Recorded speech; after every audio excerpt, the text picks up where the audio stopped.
দেখো আমি তোমাক ছাড়া কাকো বিয়া করবো না, যেটা কইছি কইছি আমি। তুমি ইনকা জেদ কৃষক করছিন, আমি গরিব মানুষ আর তোমরা কত বড় লোক, তোমাকে আমি সুখে রাখা পারবো না। তোমরা যেই টাকা দিয়ে তোমাকে পায়ের জুতা কিনো সেই টাকা দিয়ে আমাকে পুরাটা মাস যায়। আর তুমি ছোটোর থেকে ইনকা বড় লোক ঘরে মানুষ হয়ে অভ্যস্ত, তুমি আমার ঘরত এসে আমার সাথে থাকা পারবেন না। তাহলে কি করছেন তুমি তোমাক ছেড়ে দিব আমি? শোনো, এটা কথা ভালো করে শুনে নাও, আমি তোমাক ছাড়ার জন্য তোমার সাথে রিলেশন করিনি। আর আমার বাপ বিয়া ঠিক করেছে কিন্তু আমি তোমাক ছাড়া কাকো বিয়া করবো না। তুমি কিসের জন্য বোঝার চেষ্টা করছিস না? তুমি আমার সাথে থাকা পারবেন না। থাকা পারমু কি আর পারমু না সেটা আমি ভালো করেই জানি, বুঝেছিন? খালি আমার এটাই কথা, দয়া করে তুমি আমার হাতটা কোনোদিনও ছাড়ো না। আর তোমাক তো কোনোই আমার আব্বা আমার বিয়া ঠিক করেছে, আমার আব্বাকে আমি তোমার কথা কইছি কিন্তু আমার আব্বা রাজি হচ্ছে না, তাও আমি বোঝানোর চেষ্টা করবো আমার আব্বাক। শুনো, তুমি এল্লা পাগলামি করো না। তোমার আব্বা যেটি বিয়া ঠিক করেছে সেটি বিয়া করো তুমি। তোমার আব্বা তোমার ভালোই চায়, তুমি আমার বাড়িতে এসে আমার সাথে থাকা পারবেন না। ও তার মানে তুমি আমার কসিন যে তোমার সাথে আমার ভালোবাসা সব সম্পর্ক আমি শেষ করে নষ্ট করে দিয়ে অন্য একটা ছেলের হাত ধরে আমি চলে যাবো, সেটা কোনোদিনও হবে না, বুঝেছিন? আমি বাড়িতে যাচ্ছি।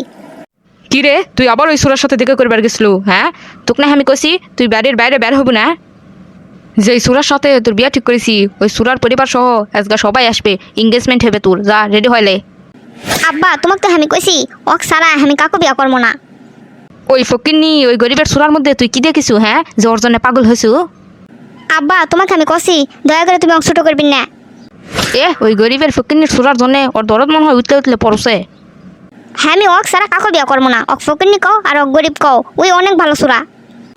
তুই যে ওর মধ্যে কি ইনকা ভালো দেখিসু তুই নিজেই ভালো জানিস। আর শোন, আমার পছন্দের সুরার সাথে যদি তুই বিয়া না করিস তাহলে এই বাড়ির তুই আর থাকা পারবো না, বের হয়ে যায় বাড়ির থেকে তুই। ঠিক আছে, তোমার পছন্দের সুরার সাথে আমি বিয়াও বসবো না, আর তোমার এই রাজপ্রাসাদের মতো এই বাড়িতেও আমি আর থাকবো না। যা যা বের হয়ে যা যা। যখন তোর চাহিদার অভাব পড়বে না তখন এই বাপের কথা তোর মনে পড়বে। যা, ওই ফকিনের সুরার সাথে যাসু তো তোর দিকে আমি আর কোনোদিনও মুখ তুলে তাকাবো না। কি ব্যাপার, কি হয়েছে? এত তড়িঘড়ি করে আমাকে এটি ডাকলেন তুমি? আমি বাড়ির থেকে বের হয়ে এসেছি, আমি আর ওই বাড়িতে ফিরবো না কোনোদিনও। আমি তোমাকে বিয়া করবো আর এখনই তুমি আমাকে বিয়া করবেন। তোমার ওই গরিবের কুড়ে ঘরেই আমি থাকবো। আমার আব্বার এত অহংকার আমি দুমড়ে মুচড়ে শেষ করে দিব। তুমি কি করছেন এল্লা? তোমার মাথা ঠিক আছে? যাও বাড়ি যাও। দেখো তোমাকে আমি শেষবারের মতো কছি, তুমি যদি আমাকে বিয়া না করো তাহলে আমি এই নদীর পানি লাভ দেবো। এই এল্লা কি করছেন তুমি? তোমার মাথা ঠিক আছে? হ্যাঁ, তুমি মাথা শান্ত করো, আমি তোমাকে আজকেই বিয়া করবো, তুমি মাথা গরম করো না। ঠিক আছে চলো তাহলে এখন আমরা সরাসরি কাজী অফিসত যাবো। হয়, আর তুমি হবেন আমার গরিবের কুড়ে ঘরের রাজরানী। হয়, আর আমি বিশ্বাস করে তোমার এই হাতটা ধন্য, কোনোদিনও আমার এই হাতটা তুমি ছাড়ো না। মনে আছে তোমার 3 বছর আগের কথা? তুমি আমার এই হাতটা বিশ্বাস করে ধরেছিলেন, আমিও মনে মনে প্রতিজ্ঞা করেছি যতই ঝড় আসুক তোমাকে আর আমি ছাড়বো না।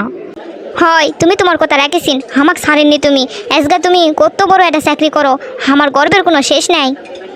হয়, আমাকে বিয়ার 1 বছর পরে আমি অনেক বড় একটা চাকরি পাই। এই একটা বছর তুমি আমার গরিবের কুড়ে ঘরে অনেক কষ্ট করেছেন আমার সাথে। তোমার এই ঋণ আমি কোনোদিনও পরিশোধ করা পারবো না। আমি ভাবিস নু এত বড় লোকের মেয়ে তুমি ক্যাঙ্কা করে আমার এই গরিবের কুড়ে ঘরে আমার সাথে থাকবেন তুমি। আমি তোমার সয় সম্পদ এলা দেখে তোমার কাছে আসিনি, আমি তোমার মন তোমার ভালোবাসা দেখে আমি তোমার কাছে এসেছি।